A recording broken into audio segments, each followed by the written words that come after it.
It's not easy opening a business. It's especially difficult when a hurricane hits, and you have no power. That's exactly what happened to the owner of this Hamden Fitness Club, The Edge.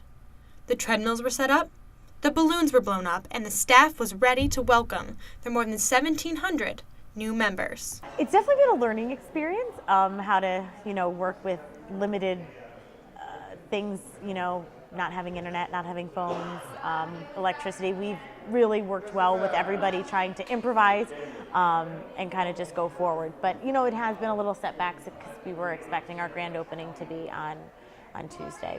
Even though there was no physical damage to the club, staff members used their time wisely to prepare for the revised grand opening. While the Edge Fitness Club staff worried that Hurricane Sandy would pose a setback, they found that its impact has been more positive than negative. A lot of people that lost power, going a little stir crazy, wanted to get out of the house. So, yesterday we were packed all day. We had people coming in and out, current members coming in for tours, just to see the new club, because we haven't been open for people to see the club yet. And we've had, we did a ton of memberships yesterday. As the saying goes, sometimes there is a silver lining to every dark cloud. No power, no nothing. I think they'll definitely be excited to come and, relieve a little stress, get a workout in. Allie Cordy, Q30 News.